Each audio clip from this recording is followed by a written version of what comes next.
Hi, my name is Bryn Scheinberg, And I'm Emma Osting. and we're medical dietetics students who are studying at Ohio State University to be dietitians.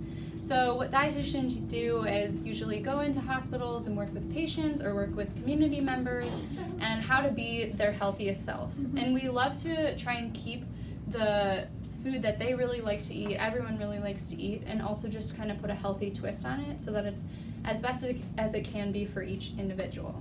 Yeah. So that's kind of what we want to do today. We're going to take some of the recipes that your activities director gave to us that you so kindly shared, and we're going to just put some healthy spins on it. So we're going to go through and do Thelma's fried chicken recipe, we're going to do Mary's best mac and cheese recipe, and then Norma's delicious baked carrots recipe. Yeah. And so today we're going to start with the Thelma's fried chicken recipe. We're going to do like a little bit of a twist, showing you kind of how to make it a little bit healthier. And yeah, we'll go through the steps. And so we're going to start off with making the brine. So this is kind of like the day before. We're prepping everything. We have all of our ingredients laid out. And we're going to prep the brine and then store it in the fridge overnight. And then tomorrow we'll cook the fried chicken. Yeah, so actually Thelma's recipe says that you should brine for 24 hours or at least 8 hours if you have that. So we're doing it the day before so we can have the best tasting chicken. Yeah. All right, so the first step is going to be to come over here onto the stove, and we have a saucepan on just medium-low heat, and we're going to go ahead and toast our spices. We have a teaspoon of fennel seeds right here that I'm going to add in, and then we have some ground cumin. You can use ground cumin in place of whole cumin seeds, but if you're using a ground spice, you just want to make sure you use half as much as the whole spice, because when it's ground, it has more surface area, which can get flavor into the chicken. So we just kind of have a dry pan. We're just putting the seasonings right in there, and we're just going to heat them through. And what that does is kind of bring out the oils within the spices. If they've been sitting on your shelf for a long time and you really just want to kind of give them a new life, more flavor, that's how you kind of bring out this flavor. So for about a minute they'll sit on here and we'll wait for them to heat up. And Emma, if you wanted to talk kind of about what a brine is, I know it's maybe not the most popular thing to do. A lot of people marinate chicken. You want to kind of tell us the difference or some other things we can do? So for fried chicken, the brine just kind of, you, like what Bryn said, you just kind of heat it on the stove, get like the flavors out, and then we'll put it on top of the chicken to kind of soak in overnight. So it's different from a marinade because we're using more of the like spices, and it's bringing out like, allows the chicken to really soak in the flavor. And it is a little bit higher in sodium, so you'll see next Bryn will add in some salt, and it is higher, so if you have like hypertension or high or like kind of like cardiovascular issues, it might be a little bit concerned. So if you need pressure. if you need to, you can just reduce the amount of sodium. And so even though we're trying to make it a little bit healthier, we still want to keep that traditional fried chicken. So this is what you would do to kind of bring out the flavor and allow it to be a little bit more crispy. Yeah, so the brine itself is actually going to keep the chicken really juicy while you're cooking it, so it's not as hard to overcook.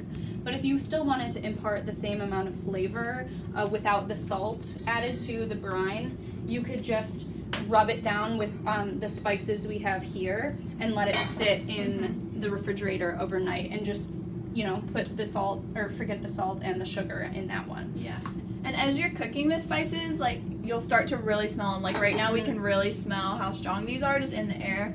And so that's kind of when you know when to start adding in the rest of the ingredients. Yeah, so then I just added in a teaspoon of black peppercorns, and then we have some fresh bay leaves here actually. A lot of times they come dried, but we have fresh today, and we're doing 4 because this is the fresh version, so we want to do double the amount that we would do dry. It has a little bit less flavor when it's dry, when it's fresh. So those have gone in, everything, all of our dry stuff is in, and we're going to go ahead and add in a half a cup of brown sugar that we packed into the measuring cup. All right, and then we're going to add in a half a cup of kosher salt. So this is kind of where the salt comes in. Mm-hmm. Obviously, all of the salt is not going to be covering the chicken and in the recipe. It's going to be soaking in it. Yeah, and also like kind of going off of that, a good point is like this recipe makes about 16 servings, so 16 pieces of chicken. So even though it seems like a lot of salt, you're really not getting that much per serving, and so that's just good to keep in mind too, because it seems like when you add in a half a cup, like, oh my gosh, that's so much, but it's really very like a lot smaller when you're taking it by serving. So then I just added in 2 cups of water, and this is basically just here to help us dissolve the salt in the sugar. We want this salt and sugar to dissolve nice, and then we're going to transfer it over into some ice water. So this is our really concentrated hot mixture, and we're going to cool it down and kind of water it down with some ice water. So basically I'm just stirring it, and you can kind of feel that there's some granules of salt and sugar in there still, so you kind of want to just stir and heat it until it feels like it's mostly dissolved in. And then the recipe does call for mustard seeds, and we didn't have those on hand, so we just kind of omitted them. So it's kind of just based on like what you have in your pantry. Mustard seeds are a little bit of a weird thing that most people might not have, so we just kind of exclude them. Still get a really good flavor, but. And more commonly found in pantries is mustard powder, ground Yeah. mustard seeds, which we also have, and that's going to be in kind of the coating or the breading of the chicken. So in this case, it's okay to kind of leave it out in the brine. You'll still get that flavor like when we make the chicken tomorrow. So we're just bringing this to a simmer. It's nice and warm. When you stir it, you don't really feel like there's any granules in it. And so we can go ahead and turn the stove off. And I'm going to bring it over to our ice bucket, which we have over here. Just 8 cups of ice. And we're going to go ahead and just pour in the rest of the brine. Okay. And as simple as that, we'll just stir it around. And what's nice about the ice is it's going to cool down the brine really quickly, but it's also going to water it down too. So that really intense flavor we had on the stove, we now kind of watered it down so it can really coat all the chicken and it's not too powerful of a flavor. The ice water is so that you don't want to put the chicken in the hot water because it's still raw chicken, so you don't want it to cook. So the ice water just helps cool that down to prevent the chicken from slightly cooking ahead of time. Yeah, so then when you put your hand on the outside of it, it feels nice and cold. That's how you know your brine is all chilled down.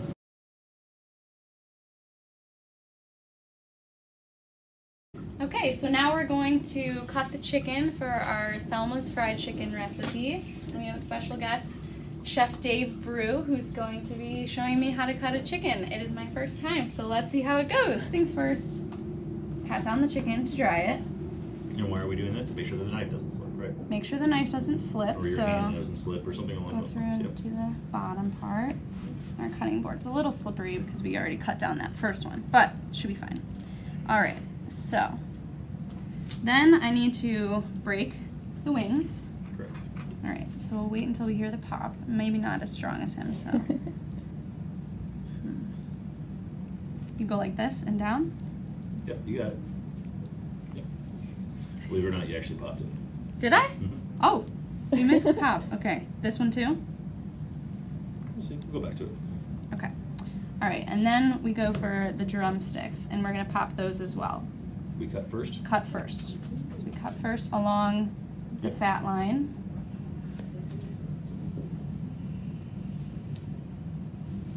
And then do I just cut it down until it gets to about where I think it might be able to pop off? Yeah, you just have to cut the line. Cut all the way? So Okay. just cut the line right here. Or just cut the line.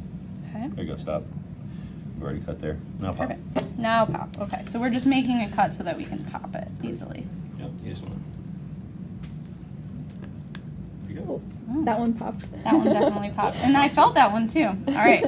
So then I just finished cutting through them. Yeah, I mean, but so you want to start here at the top because you're going to cut around that thigh. Right. So we're getting Before the you thigh. cut off the. Popping this off or cutting through here? Cut through there. Okay. you are gonna cut through bone, so you wanna come through here. Through right there. Yeah, right about there.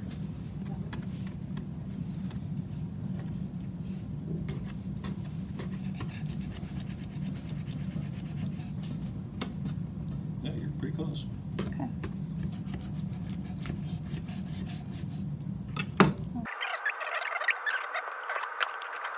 Cut. Perfect. Okay, because this is going to be the Yeah, cut lucky. between the thigh right here and the drumstick. All right. Now I'll try on this side. Here we go. All right. So, I already got my cut.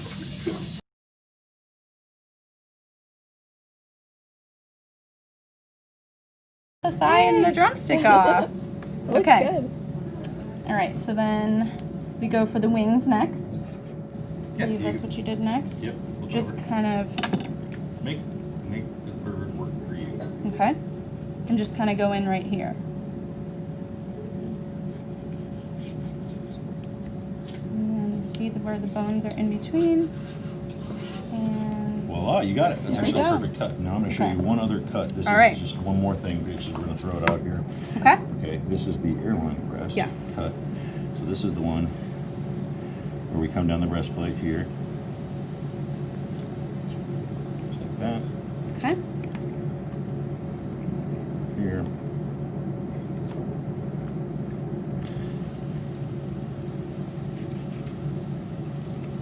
This is how you get a 10 piece. You still have to find that knuckle.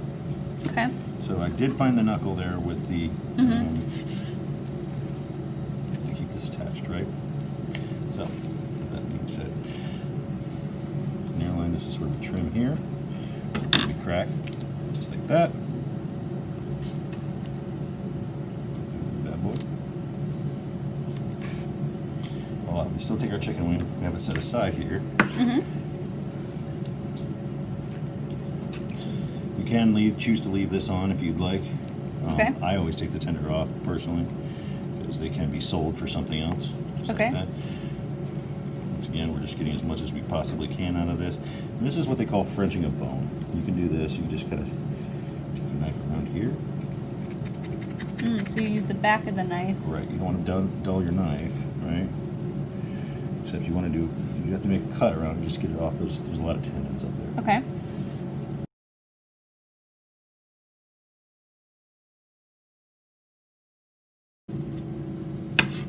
Just like that. Okay.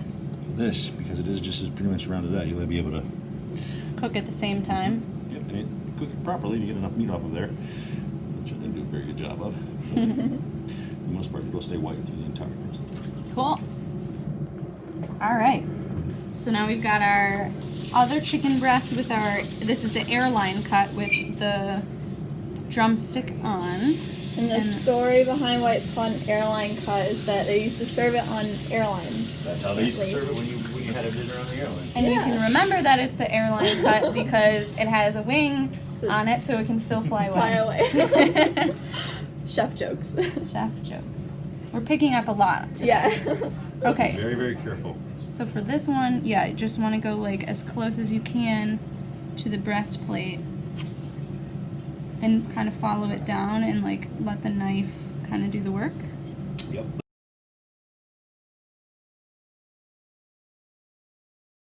You can easily just crack it off and then flip it over, and because we're trying to make this a little bit healthier, we'll take off the extra fat. All right. So that's Stock my pot. chicken that goes in the stock pot. And how did I do? You did pretty good. All right. You still got to cut the. Oh, thigh I and gotta leg. check. Cut this tenderloin off, right? Yep, cut the tendon off. Okay. This is for the kids. Children. Okay. Oh, and then I gotta cut this down so that we get 8 pieces. So you want to flip it over? And cut along this. Yep.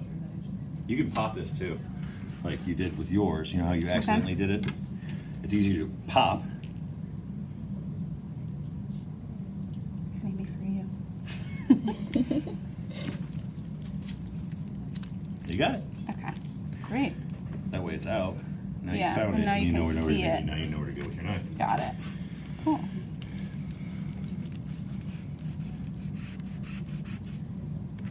Oh, you should know where to go with your knife. There it is. Yep, I got it. Just be careful. Yep, hold the knife with the claw. There you go. There we go. Yeah, that trick really does help, where you just find right in between where the bone heads meet, there's a little bit of meat that you can cut right in through there. If you think about it too, when you're purchasing a chicken, how much did this chicken cost you? $6 or $7? Something like that? Something like Yeah. that. Okay, it's usually what a fryer chicken should cost you. This is a little bit bigger for fryer, so it might have been weighed out a little bit differently. But you think about how much meat you actually get off of this. Yeah. You have 2 thighs, 2 legs, Yeah, that's a 2 lot breasts, 2 tenders. You have 2 wings and 2 drumettes. So it's a lot of chicken if you think about it. You can do 3 applications probably out of this. You know, however you want to do it. I can just sell for a dinner for 2. I can sell 3 different tables 1 chicken. You know, they choose thighs. You know, Yeah. if I choose out of adult.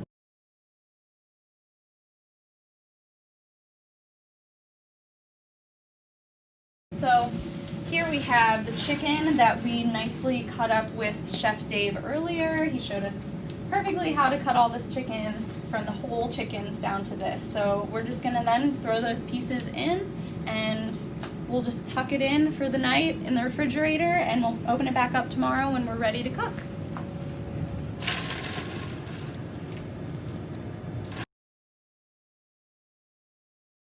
So while Bryn's adding the rest of those pieces of chicken into the brine, so as you notice kind of by the chicken that she's adding in, we took all the skin off, and that's just again to kind of add to that healthy recipe, because the skin is high in fat, and so we just want to take that off to reduce the saturated fat content of the recipe.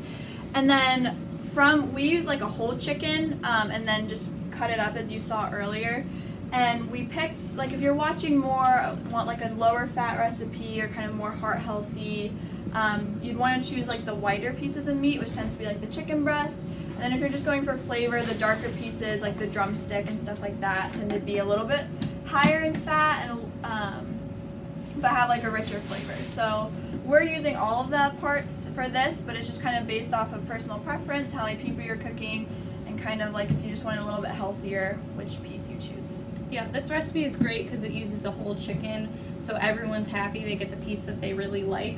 But if you are, like Emma said, trying to go on the healthier side, decrease some of those saturated fats, which are the animal fats or the less healthy fats, the ones we kind of worry about for our hearts, you just want to go with the chicken breast or a white meat if possible.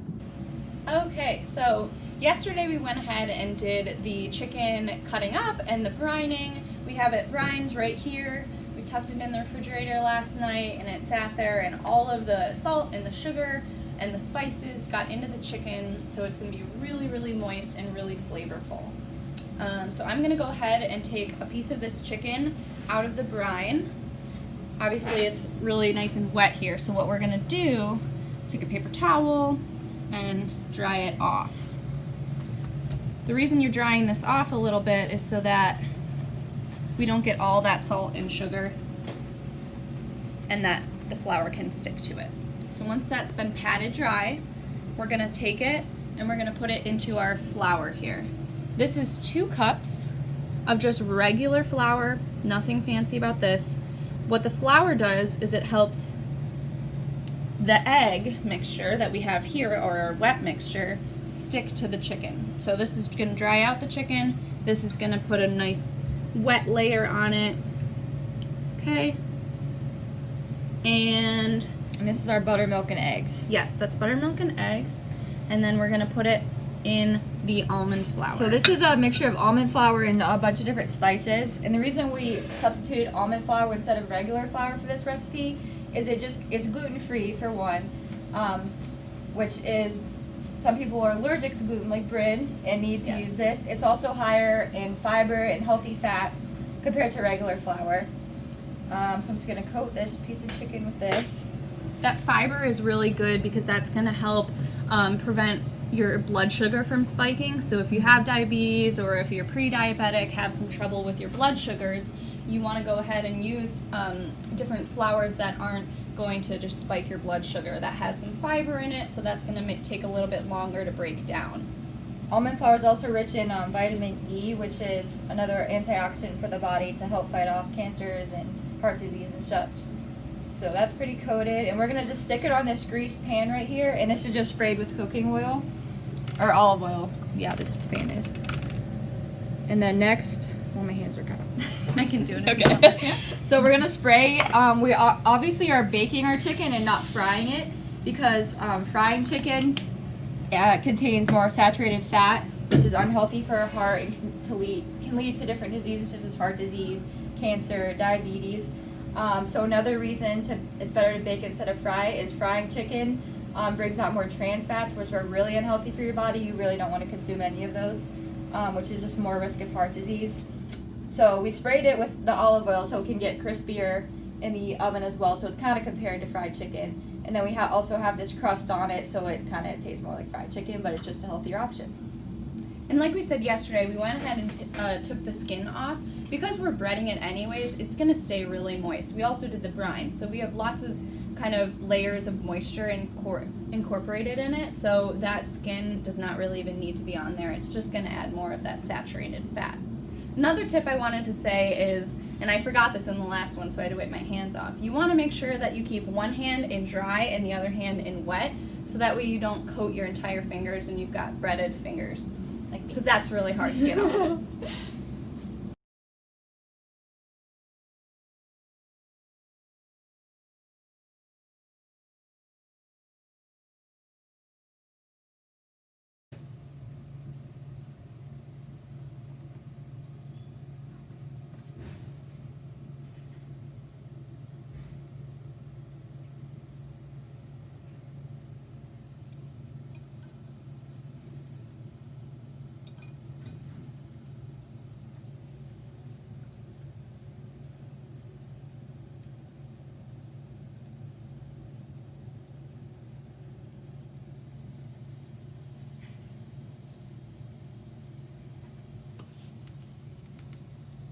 So this is the finished product. We've got 2 sheets of it, lots of chicken, and we're just gonna throw it in the oven at 400 degrees.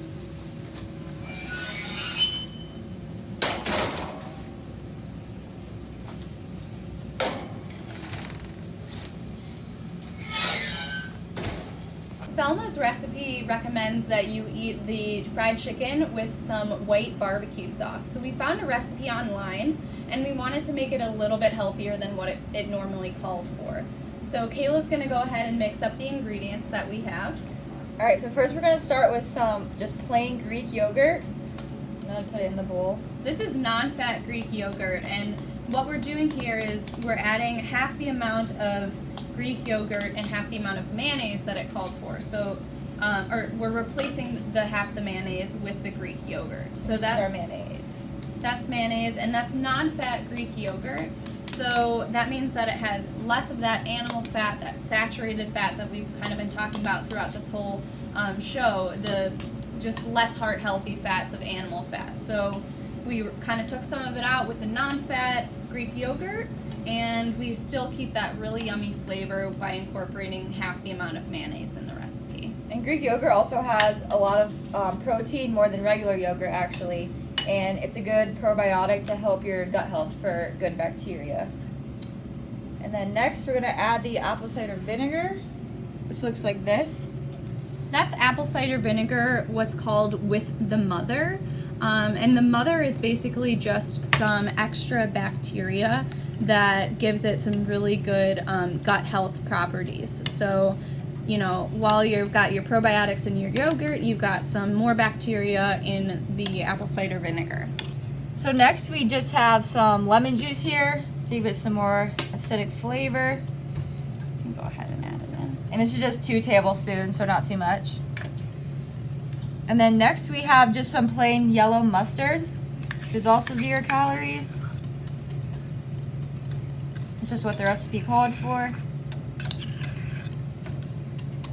Yeah, the main change we made was simply just to add in the Greek yogurt and then to do an apple cider vinegar with the mother, which you can find in any grocery store. And then here we just have a little teaspoon of horseradish to add in.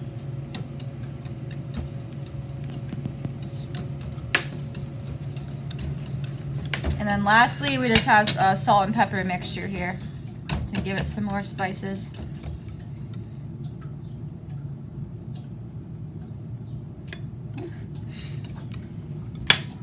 And that is all it calls for. So Yeah, as you can see, this is not a traditional barbecue sauce of what you think about. This is a white barbecue sauce, not as common. We're actually all new to this, so we're gonna see how it is.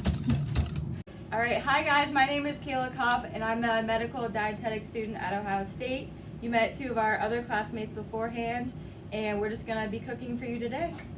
And I'm Katie. I'm also in our medical dietetics program, and today we're going to start out with some great mac and cheese.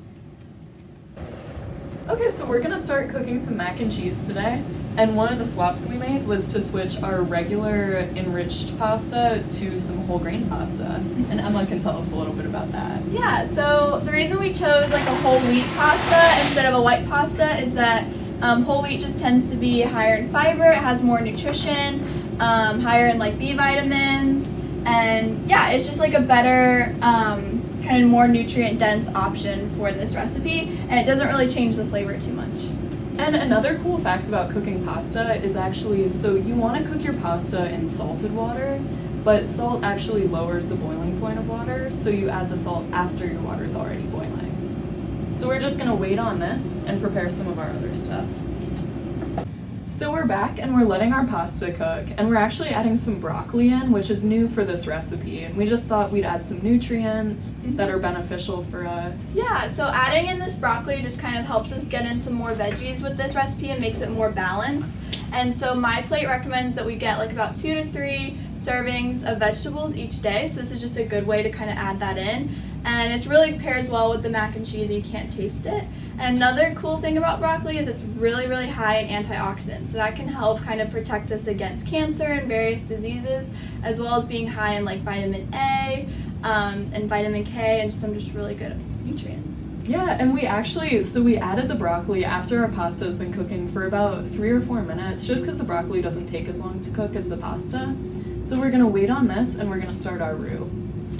We have our butter swirling and we're trying to cook it but not brown it. So we're just trying to melt that butter so that we can form a roux so that our cheese sauce can kind of clump together and be really tasty. So we have our butter melted already, so we're gonna add our flour. And our directions tell us to just cook it until it's combined. And the point of the flour here is to thicken this sauce so that it can really hold our pasta together and give it some nice structure. Our mixture of flour and butter cooking right now. And one of the swaps that we made in this recipe is actually to swap heavy cream with 1% milk and vegetable broth. And the purpose of that, we're gonna add this and I'll talk. So you want to add it a little bit at a time so that it gives it a chance to incorporate, and we're just gonna turn the heat down a little bit here. So the purpose for substituting the heavy cream with the 1% milk and the vegetable broth is just to kind of cut down on the amount of animal fat that we're using. So a lot of times animal fats are a type of fat called saturated fat, which has a tendency to not be so good for our heart, and so just by using this we're cutting down on that saturated fat. So here we mixed in our milk, and we're just gonna let this mix in, and then we'll add our vegetable broth. So here we have the start of our sauce. So before this I added some vegetable broth, and we just kind of let it come to a boil. So you can see this looks really nice, it's starting to thicken. You can see these bubbles from where it started boiling. And you can kind of do this anytime, but I'm just adding the spices now, just to kind of incorporate everything before it thickens. So that was mustard powder, and this is some cayenne. So we're just gonna incorporate that into our sauce here. And we love adding spices to our food. Adding dried spices like that just keeps us from using a lot of salt. So that protects our kidneys and our heart health. So we're just gonna incorporate these together, and after it starts boiling, you wanna wait about 5 minutes, just to kind of let it thicken together. So our pasta and broccoli is all ready, and our timer went off. So now we're just gonna drain these two together. And I kind of like to let it sit over the sink just so that extra water gets out. So we'll leave it there for a couple minutes and then come back. Okay, so we're back here and our sauce is just about ready. You can see it's pretty thick and we added some salt and pepper just for a little extra flavor. And so actually, a trick that Bryn just taught me is that you can tell that the sauce is thick enough if you put it on your spoon like this, and then you take your finger and run it across and see how it's not dripping from the top to the bottom. That shows you that the sauce is perfectly thick and it's ready to go. Okay, so now we're adding our pasta and our broccoli to our sauce. So we're just gonna kind of pour this in here, stir everything all together. Oh. There we go. And the goal is to just kind of cover our pasta and broccoli with the sauce so that everything is incorporated, everything's creamy. Thanks. Yeah. And then at this point you can kind of taste it and see if you need to add salt and pepper. But first we're gonna add our cheese.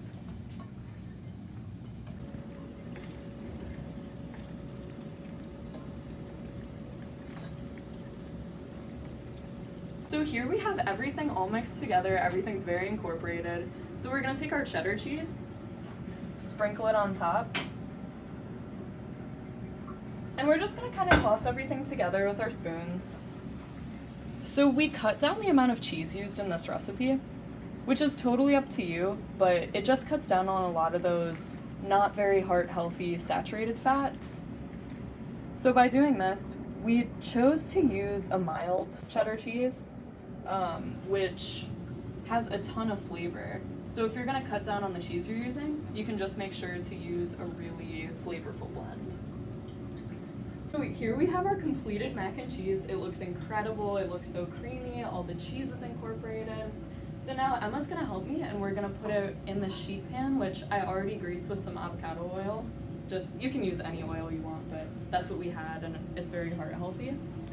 So now we're gonna put our mac and cheese in here, and we're gonna top it with some Parmesan cheese and some breadcrumbs. Thanks. Beautiful. So now we're just gonna kind of lay everything out so that you have big surface area to add those breadcrumbs and make it really crunchy. Our oven is already heated to 375, so we're just gonna add these breadcrumbs on top. That broccoli gives it such pretty color too. Thanks so much, Bryn. I know, it just, look at this. These breadcrumbs, it's nice because you can add any seasoning that you want to these breadcrumbs just to add more flavor, just to give it some texture really. So we're just adding this on top. Gonna make everything really crunchy. And as I told you guys before, we cut down on the amount of cheese that we used, but that doesn't mean you have to cut down on the amount of taste. So here we have some Parmesan cheese, which we kept the cheddar and the Parmesan just because those are two really strong flavors, so you don't need as much cheese and not as much fat in order to make this dish taste really, really good. There we go. So this looks great. We're gonna go ahead and pop this in the oven, and we'll check on it in a few minutes.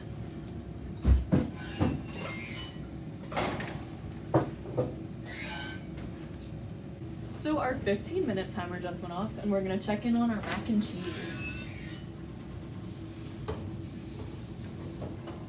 Wow. This looks so good. So you can see after it was in the oven, you can kind of tell the top has browned, these breadcrumbs have baked a little, and that Parmesan is just kind of melted into everything else. So this looks great. We're gonna make our other stuff and then come back to eat this. All right, hi everyone. Now we're gonna prepare Norma's delicious baked carrots. So I'm just gonna start off with some carrots and show you how to slice them. This recipe calls for about 2 pounds, so we have some here that we've pre-sliced and some here that I'm gonna chop. So before chopping, I just washed the carrots and then peeled them. That's just to give it a smoother texture and to kind of get rid of that like outer layer. And so first you're just gonna take a knife and you're gonna cut off the end, kind of get rid of that, and then you're just gonna slice all the way down. And we're making like little chip kind of sizes. So like this, like super thin, and just slice till about there, and then you can get rid of the end. And then I'm gonna do that with this one too. And carrots are really great because they're really high in vitamin C and vitamin A and fiber. So they're also just really good for you as well.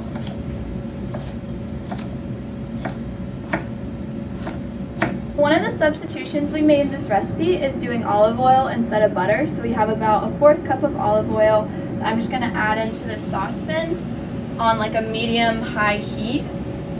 And the olive oil is just a good substitute because it'll still caramelize the onions and the carrots, but it kind of is lower in that saturated fat, which is that unhealthy fat that can kind of lead to heart disease and stuff. So we want to limit the amount that we're eating. And olive oil is just a really good heart-healthy oil to incorporate. So we're just going to let that kind of heat up in the pan for a little bit.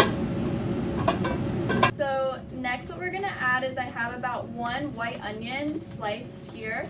And we're just going to add that into the pan with the oil.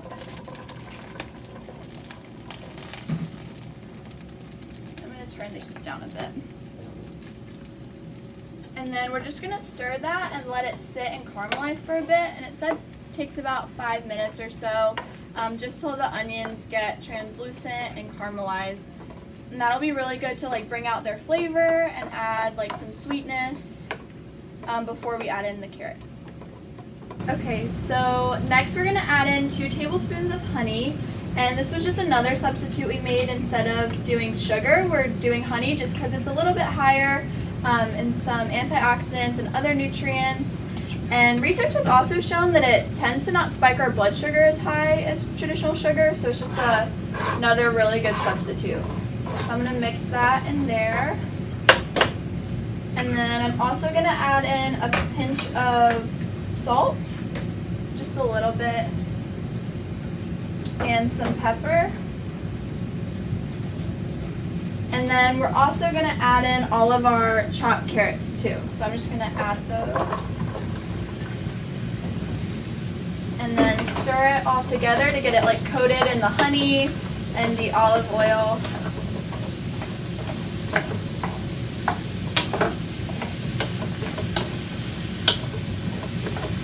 So once all the carrots have been coated in like the honey and the olive oil, you're going to want to reduce the heat to about a low, medium low, and then cover it with a lid, or we just have like a sheet tray that we're going to put on top, and then let it sit for about 30 minutes to 45 minutes until soft. Thanks everyone for watching this video. So we have Thelma's modified fried chicken recipe, we've got Mary's best mac and cheese recipe, and then Norma's delicious baked carrots recipe with a nice white barbecue sauce for our chicken. Everything was super easy to make and really delicious. We tried it all before. We had to know if it was good for you guys. So we hope you have a good one. Thanks for watching. Thanks. Thanks.